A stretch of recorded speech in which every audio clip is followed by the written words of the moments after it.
জুলাইয়ে যুক্তরাজ্যের নগরমন্ত্রী হওয়ার পর থেকে বিতর্ক পিছু ছাড়ছে না টিউলিপ সিদ্দিকের।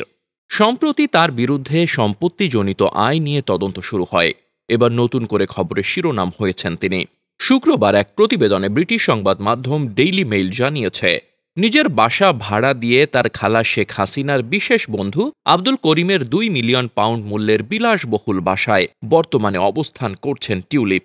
এই প্রপার্টি টিউলিপ সিদ্দিকের নিজের কেনা ঘর হতে অল্প দূরে অবস্থিত। ডেইলি মেইলের প্রতিবেদনে জানা যায়, শেখ হাসিনা আব্দুল করিম নামের এই ব্রিটিশ বাংলাদেশিকে বিশেষ মর্যাদায় সিআইপি উপাধি দিয়েছিলেন। শুধু তাই নয়, শাহজালাল ইসলামী ব্যাংকের ভাইস চেয়ারম্যান পদটিও পেতে সাহায্য করেছিলেন। অভিজ্ঞতা না থাকলেও হাসিনার পৃষ্ঠপোষকতায় করিম ব্যাংকটিতে এমন অবস্থান পান। আর খালা শেখ হাসিনার বিশেষ আশীর্বাদ পুষ্ট এই ব্যক্তির নিকট থেকে অন্যায় সুবিধা আদায় করেছেন টিউলিপ। ওই 5 বেডের বিলাসবহুল বাসা ভাড়ার তথ্য লুকিয়েছেন তিনি। ডেইলি মেইলের বারবার অনুরোধ সত্ত্বেও ব্যবসায়ী করিমকে ঠিক কত ভাড়া দেওয়া হচ্ছে তা বলতে অস্বীকার করেছেন টিউলিপ। ওই ব্যবসায়ী টিউলিপকে তার বাড়িতে বসবাসের অনুমতি দিয়ে লাভবান হয়েছেন কিনা সেই প্রশ্ন উঠেছে, কারণ গত 2 বছরে টিউলিপ তার পারিবারিক বাড়ি ভাড়া দিয়ে হাজার হাজার পাউন্ড আয় করেছেন।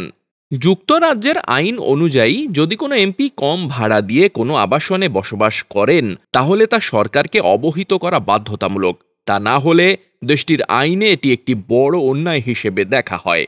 রিফর্ম দলের চেয়ারম্যান নাইজেল ফারাজ লেবার সরকারের মন্ত্রী টিউলিপ সিদ্দিকের এই কার্যক্রমকে সন্দেহের চোখে দেখছেন।